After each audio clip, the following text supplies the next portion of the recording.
patrona do Ron e da Hermione, roupas da Umbridge, ator do Neville ficando surdo, ordem original, Dumbledore vs Voldemort. Nesse vídeo vamos comentar 40 detalhes em Harry Potter e a Ordem da Fênix. Então, vamos nessa! Pode não gostar dele, ministro, mas não pode negar. Dumbledore tem estilo. Fala pessoal, eu sou o Pedro, vocês estão gostando? Então agora é oficial. Pelas próximas 3 semanas, toda terça-feira às 6 horas, vai sair um vídeo de detalhes sobre um filme de Harry Potter aqui no Good Nerd. Então eu conto com vocês. Ó, vai ser um acordo. Eu vou me comprometer em trazer um vídeo novo toda terça-feira às 6 horas, então eu conto com a presença de vocês. Porque se vocês continuarem gostando dessa saga, eu até posso trazer da trilogia Animais Fantásticos. Bom, Harry Potter e a Ordem da Fênix mais uma vez tem um novo diretor. Após Chris Columbus, Afonso Cuarón, Mike Newell, agora é o David Yates que assume a saga. E ele não largou mais, ele foi o diretor até Os Segredos de Dumbledore. Só que, mesmo esse aqui sendo baseado no maior livro da saga, ele é o segundo filme mais curto, com menos de 2 horas e 20. Logo no começo, temos a logo da Warner, temos a logo do filme, e ali rapidinho também temos a profecia. Ela aparece e vira o sol. É um detalhe sutil, mas já indica que a profecia seria importante dentro da história. Vimos 2 dementadores atacando Harry e Duda, atacando eles no meio do dia ali em Little Wing. O filme não fala, o que é até estranho, mas quem mandou os dementadores atrás do Harry e do Duda foi a Dolores Umbridge. Ela os enviou porque o Cornelius queria que o Harry fosse silenciado, mas ela fez isso sem o Cornelius saber. Ela mandou especificamente dementadores porque os trouxas não podem vê-los, ou seja, assim ninguém acreditaria no Harry. Mas como o Dumbledore tá sempre um passo à frente, a justiça prevaleceu. Quando o Harry leva o Duda pra casa, ali na parede tem um quadro do Duda boxeador. Esse é um easter egg bem legal, porque no livro é dito que o Duda começou a se interessar por boxe amador em 95, que é o ano, que o filme se passa. E ele, inclusive, até foi campeão do torneio de boxe interescolar da região sudeste. E ali no quarto do Harry, do lado da porta, tem 2 pôsteres da Copa Mundial de Quadribol, que vimos ele indo no começo de Cálice de Fogo. Quando eles estão esperando as vassouras, vimos o cabelo da Tonks mudando e ficando laranja, mas depois volta para o roxo. No livro, o cabelo dela é descrito como rosa, mas como aqui no filme a cor rosa já estava muito associada a Dolores Umbridge, que sempre usa rosa, eles mudaram a cor do cabelo dela para mostrar que ela não tem nada a ver com o bicho-papão. Um detalhe que muitos não perceberam até hoje é que assim que o Harry chega ali na casa dos Sirius, dá pra ver a Minerva. A Minerva estava presente na reunião da Ordem da Fênix. Essa é a única cena que ela aparece ali com o pessoal. Quando o Harry continua explorando a casa dos Black, ele encontra um monstro, o elfo doméstico que fica ali reclamando toda hora. Inicialmente, nas versões finais do roteiro, o monstro não estaria no filme. Os produtores quiseram tirá-lo porque ele não tem muita importância dentro da trama. Mas quando a J.K. Rowling foi ler o roteiro final, ela exigiu que o monstro aparecesse no filme, para que os fãs pudessem conhecê-lo, começasse a se familiarizar com ele, porque lá na frente, aí sim, ele teria uma maior importância. Logo depois, o Harry conta todo mundo: Ron, Hermione, Fred, George, Gina e assim por diante. Aproveitando que vimos a Hermione pela primeira vez, Emma Watson quase desistiu de fazer Harry Potter após Cálice de Fogo. Ela comentou no especial, que saiu em 2022, que se sentia muito solitária no set, já que na maioria das cenas ela sempre atuava ao lado de algum menino e nunca tinha companhia feminina ali nas gravações. E também porque ela estava tendo dificuldades em lidar com a fama que ela vinha ganhando com o crescente da saga. Ela pensou muito, mas quis continuar, porque não conseguia ver uma outra atriz sendo a Hermione sem ser ela. Aliás, vocês apoiam um vídeo de curiosidade sobre o elenco de Harry Potter, um vídeo sobre a Emma, depois sobre o Rupert, Daniel, Tom e assim por diante, comentando sobre eles não apenas em Harry Potter, mas também após a saga, o que eles fizeram, como eles estão hoje em dia, porque, por exemplo, a Emma parou de atuar. Vocês têm interesse? Se sim, cara, pede aqui nos comentários e falam qual ator ou qual atriz vocês querem um vídeo especial. Vimos o pessoal tentando espiar o que era falado na reunião. Todo mundo ali olha pra baixo, pra orelha, menos a Gina, que olha fixamente pro Harry. Ela faz isso em outros momentos ao longo do filme. E quando a Hermione fala que a Cho não tirou os olhos do Harry, a Gina tem essa reação. Ou seja, é o filme sutilmente já indicando que a Gina gostava do Harry. Quem acompanha o Harry até o Ministério é o Arthur. Seu Arthur é uma boa sacada por dois motivos. O Arthur é meio que o pai de criação do Harry, muito mais do que o Walter, por exemplo. E 2, porque ele é fascinado por coisas trouxas. Então ver ele ali, todo maravilhado no metrô, cara, foi muito engraçado. A senha da cabine telefônica que dá direto para o Ministério da Magia é 62442. E se você olhar esses números no teclado do telefone, vai ver que esses números formam a palavra Magic. Magic, que é magia em inglês. A magia, claro, é muito presente na saga. Basicamente tudo que é possível fazer usando magia, eles vão lá e fazem. Eu também faria o mesmo. Mas o equivalente à magia aqui no mundo real é a tecnologia, que tem sido cada vez mais presente nas nossas vidas. E o melhor lugar para aprendê-la é na Lura. A Lura e Hogwarts têm várias semelhanças. Assim como Hogwarts é o melhor lugar para se estudar magia, a Lura é o melhor lugar para se estudar tecnologia, sendo a maior escola aqui do Brasil. Lá você encontra os mais diversos cursos sobre o mundo da tecnologia, como programação, UX design, ciência de dados, inteligência artificial, mobile, e com apenas uma matrícula você tem acesso a tudo dentro da escola. Em Hogwarts tem alunos que são mais jovens, mais iniciantes, como o Trio, por exemplo, e alunos que já estão no nível mais avançado, como Fred e George. E na Lura é a mesma coisa. É tudo para você que está começando agora nesse mundo da tecnologia, quer aprender do zero programação, ciência de dados, ou para você que já sabe e quer ter, aquele diferencial. É tipo você ir numa aula do Snape para aprender uma poção muito específica, sabe? E outra semelhança com Hogwarts é que lá cada um tem sua casa. Grifinória, Sonserina, Lufa-Lufa e Corvinal.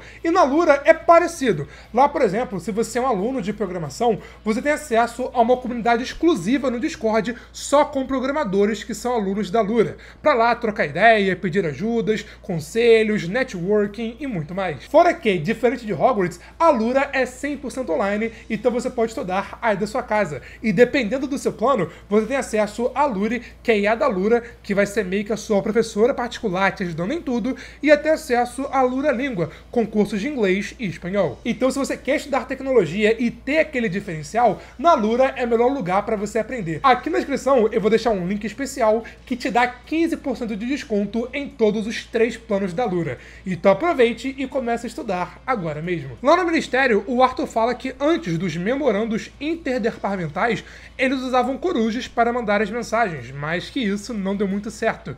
E vimos isso lá em Animais Fantásticos e os Crimes de Grindelwald. Nessa mesma cena, temos mais uma vez a presença do Warwick Davis. Ele é simplesmente o ator que mais aparece na saga interpretando personagens diferentes. Ele aparece tão pouco como Flitwick que ele falou para os produtores: olha, se tiver oportunidade de fazer uma pontinha em alguma cena, pô, me dá uma ligada. Eles ligaram e ele apareceu aí como figurante nessas 2 cenas. Quando eles chegam na reunião, no caminho, eles encontram o Lúcio conversando com Cornelius. O Lúcio, como sabemos, é um mau caráter da pior espécie. E como Cornelius é um bundão, aqui vimos o Lúcio já fazendo a mente dele. Dumbledore, como sempre um passo à frente, chega na audiência e fala o seu nome. Alvo Percival Wulfrico Brian Dumbledore. Alvo significa branco em latim. Percival era o nome de um cavaleiro heróico da Távola Redonda e também o nome do seu pai. Wulfrico significa lobo ou poderoso. E Brian é um antigo nome celta que significa alto ou nobre. Antes de embarcar, o Sirius aparece ali para ver o Harry. Antes de fato virar o Gary Oldman, o Moody fala: almofadinhas, tá fazendo o que aqui? Ele não fala: Sirius, tá fazendo o que aqui? Porque se ele falasse o nome Sirius, tá aqui, todo mundo ia perceber e, claro, ia dar errado. Então, desse detalhe, o Moody chama o Sirius de almofadinha e não de Sirius, que eu achei interessante. Na foto da Ordem da Fênix original, temos 3 detalhes. Ali vimos o Rabicho, e vale a pena dizer que o ator Timothy Spall só voltou aqui no set para gravar essa foto, já que a foto é em movimento, só fez isso. E também vimos Fabian e Gideon, os gêmeos que eram irmãos mais velhos da Molly.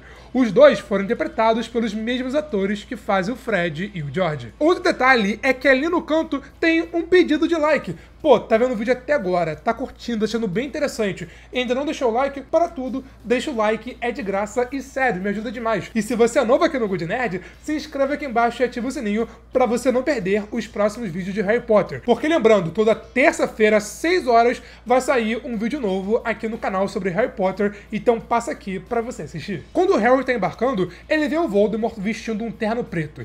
Nessa cena, ele usa o mesmo terno preto que o Draco usa aqui no filme. O intuito foi misturar as duas coisas que o Harry mais odeia, o Voldemort e o Draco. Conhecemos Luna Lovegood. A Evanna Lynch superou mais de 15 mil atrizes para ser a Luna aqui no filme, mas antes de ser escalada, ela sempre foi muito fã da saga Harry Potter e até chegou a escrever umas cartas para J.K. Rowling enquanto lutava contra o transtorno alimentar. E a J.K. respondeu, ela conseguiu autógrafo e as duas até conversaram por cartas por um tempo.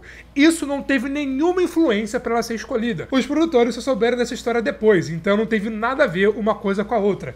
E os brincos criativos que vimos a Luna sempre usando foram feitos pela própria Evanna Lynch. Ainda sobre a Luna, vimos que ela está segurando um Gibbler, eu acho que é assim que se fala, senão eu peço perdão, que para ler a resposta para o enigma de Pasquim, você tem que virá-lo de cabeça para baixo. Então por isso ela está segurando assim de cabeça para baixo e não, ela não é maluca. Quando eles chegam em Hogwarts, está rolando o clássico café da manhã, que tem sempre muita comida. Entre eles temos vários cereais, como o Cherry Alls, que faz uma referência ao cereal Cheerios que existe na vida real. Vimos Dolores Umbridge, e assim, cara, toda vez que ela aparecia aqui no filme, eu ficava igual ao Homem de Ferro, tipo... Ai, meu Deus. Sério, cara, a Dolores Umbridge conseguiu ser mais insuportável do que o Draco nos 3 primeiros filmes da saga. E olha que o Draco, pô, ele se esforçava. Toda vez que ela aparecia, meu amigo, era uma raiva diferente. Enfim, um detalhe legal é que à medida que ela vai ganhando mais poder, mais força dentro da escola, as suas roupas vão ficando mais escuras. Mas aí, quando ela é humilhada pelo Fred e pelo George, ela tá usando um rosa choque. E ainda sobre as suas roupas, um dos seus botões ali é de uma caveira. Ela é tão chata que foi implicar até com o Snape, e o Snape que, pô, não é moleza, né? Falando nele, tem uma curiosidade bem legal de bastidores. Alan Rickman proibiu que Matthew Lewis e Rupert Grint, o Neville e o Ron, chegassem a menos de 5 metros da sua BMW, porque nas gravações de Cálice de Fogo, os dois sem querer derramaram milkshake no seu carro. Quando Harry, Ron e Hermione entram no bar para recrutar pessoas para sua armada, eles encontram esse cara. Esse aí é o Albus Dumbledore, o irmão do Albus Dumbledore, que teria mais destaque em Relíquias da Morte. Quando eles chegam na sala precisa, o Ron pergunta se ela pode virar um banheiro se for necessário. E essa é uma referência bem legal ao livro Cálice de Fogo. Porque lá, quando o Dumbledore cita a sala pela primeira vez, não cita diretamente, é mais indiretamente, mas enfim, quando ele cita a sala pela primeira vez, ele fala que estava procurando o banheiro, mas que ele se perdeu e foi parar em um banheiro que ele não sabia que existia. Ou seja, a resposta para a pergunta do Ron é sim, ela pode sim virar um banheiro. Vimos o Harry ajudando um jovem chamado Nigel. Vale a pena dizer que o Nigel não existe nos livros e foi inventado especialmente para o filme. E também nessa cena, podemos ver que a Gina é a única das meninas que usa uma calça ao invés de uma saia, porque pelo visto ela herdou essas roupas dos seus irmãos. Na cena que o Harry perde o seu bebê, no caso BVL, porque teve língua envolvida, nossa cara, eu parecia um jovem agora, desculpa. Enfim, nessa cena e também nas cenas do Harry como professor, a gente vê ele com esse visual. Ele usar o uniforme assim é uma referência ao Lupin. O Daniel queria que ele se vestisse de uma forma que lembrasse algum professor que ele admirava. E como ele adora o Lupin, o Daniel deu essa ideia, o David Yates aprovou e bum, assim foi feito. E depois a Hermione provou que é uma boa amiga. Que ela estava chorando. Beija tão mal assim, é? Aposto que o beijo do Harry foi mais que satisfatório. Detalhe, esse riso dos três no final da cena não estava no roteiro. Os três atores estavam de fato rindo de verdade no set. O David Yates achou isso tão espontâneo que manteve no corte final. Inicialmente no roteiro, teria uma cena do Harry indo visitar o Arthur Weasley no hospital, após, ele ser atacado. E nessa cena apareceria o Kenneth Branagh como Gilderoy Lockhart. A cena seria para estabelecer que, cara, passou tempo e ele continua com amnésia. Ele tá com uma amnésia irrevogável por conta, do feitiço que deu errado em Câmara Secreta. Eles cortaram a cena por questões de ritmo e orçamento, porque para fazerem a cena, eles teriam que fazer um cenário do zero em uma cena que não diretamente agregaria a história principal. Então colocaram o Harry para visitar o Sr. Weasley, mas na parte do Natal. Logo depois que o monstro fica ali enchendo o saco do Harry, o Sirius aparece e conhecemos a grande árvore genealógica da família Black. Só pro filme, a J.K. Rowling forneceu mais de 70 30 nomes para eles criarem todo o papel de parede. Inclusive, tá? Alguns nomes são em homenagem a alguns objetos astronômicos, como Sirius, Regulus, Andrômeda, Arcturus, Bellatrix. Quando o trio volta para ver o Hagrid, que voltou também, né? Dá pra ver o tamanho das xícaras dele, que, meu Deus, ali, cara, eu acho que deve caber pelo menos 1 litro. Ficamos sabendo que Bellatrix Lestrange fugiu de Azkaban. Aqui, ela foi interpretada pela maravilhosa, sério, eu adoro ela, Helena Bonham Carter. Mas, inicialmente, ela seria interpretada pela Ellen McCrory, que teve que desistir, porque um pouco tempo antes das gravações, ela acabou ficando grávida. Depois, ela apareceu na saga como Narcisa Malfoy, e também foi a Tia Polly lá em Peaky Blinders. Inclusive, cara, culpam o Sirius, falam que o Sirius foi quem ajudou a Bellatrix a fugir de Azkaban. Porque assim, cara, de verdade, a Umbridge, ela é insuportável, dá raiva. Mas o Cornélio ser tão burro assim me incomoda ainda mais. Sério, cara. Como pode alguém ser tão idiota? Chegando na aula do patrono, vimos que o patrono da Hermione é uma lontra, enquanto o patrono do Ron é um Jack Russell Terrier. Esse detalhe é bem legal, porque esse tipo de cachorro, o Jack Russell Terrier, é conhecido por caçar lontras. E o patrono do Ron caçar o da Hermione é... Vocês entenderam? Quando eles acham a profecia da professora Trelawney, quem acha é o Neville. Seu Neville é interessante porque até chegaram a cogitar que o Neville possa ser o escolhido para derrotar o Voldemort. Mas como a saga não é Neville Longbottom e sim Harry Potter, né, é sobre o Harry. E mais uma vez a profecia tá certa. A Trelawney acertou de novo, ela tinha acertado antes em Prisioneiro de Azkaban. Mas é aquela, ela fala a profecia é certa, a profecia tá certa, mas só vai acontecer em outro filme. Logo depois aparecem os Comensais da Morte, porque, né, era uma armadilha. O visual deles é bem diferente quando comparado ao visual deles em Cálice de Fogo. Segundo a figurinista Jamie Temini, eles mudaram o visual porque os chapéus pontudos eram muito difíceis de serem encaixados, né, enquadrados nas cenas. E outro detalhe legal é que quando o Lúcio tá com a máscara, o seu cabelo também fica preto. Ou seja, não dá pra saber quem é aquela pessoa até, né, ele tirar a máscara. Diferente de Cálice de Fogo, que tava na cara o tempo todo. Os comensais pegam os jovens. O comensal que tá com a Luna é o mesmo cara que antes iria matar o Bicuço lá no terceiro filme. E vale a pena dizer que nas gravações dessa cena, a Helena Bonham Carter deixou o ator Matthew Lewis surdo, mas claro, foi sem querer. Quando eles estavam gravando, a Helena pegou a sua varinha e ficou usando meio que de cotonete na orelha do Matthew. Mas aí, quando teve uma explosão no set, ela virou para um lado, o Matthew virou pro outro e, bum, a varinha entrou dentro do ouvido dele e perfurou seu tímpano. Por alguns dias ele ficou surdo, ele realmente não conseguia ouvir nada. Mas com o tempo a sua audição voltou ao normal e hoje em dia tá 100%. E até hoje a Helena pede desculpas toda vez que encontra o Matthew Lewis. Chega a Ordem da Fênix e a porrada come. 2 detalhes rápidos. Quando a Tonks chega, ela derruba 2 comensais de uma vez só e em certo momento até dá pra ver o Moody derrotando 2 comensais sozinho. Na luta, Harry e Sirius lutam juntos até que o Sirius fala, muito bem, Tiago. E essa é a mesma fala que o Sirius diz quando o Tiago tá fazendo bullying ali com o Snape. Então tem esse paralelo entre Harry e o seu pai. Só que do nada, do além, tem um Avada Kedavra e o Sirius vira, né, reforço do Vasco. Inicialmente, né, agora falando sobre o livro, quem deveria morrer nessa história era o Arthur Weasley. Essa seria a forma de atrair o Harry para o Ministério da Magia. A ideia da J.K. Rowling era matar uma figura paterna do Harry. Poderia ser o Walter, mas o Walter, né, mesma coisa que nada. Mas, como o Arthur era um personagem muito amado, a J.K. Rowling mudou de ideia e quem morreu foi o Sirius. E, pô, cara, essa cena é muito triste. Eu não revi a Ordem da Fênix fazia alguns anos, então eu sabia que o Sirius morria, mas não sabia em qual filme. Então, do nada, ver o Sirius morrendo aqui, nossa, foi de partir o coração. E, cara, foi do nada. Tipo, tá rolando a cena, aí do nada a Bellatrix, Avada Kedavra, pum! Sirius morreu. Tipo, cara... É impactante. Para fazer as cenas de luta, a equipe contratou um coreógrafo de dança chamado Paul Harris.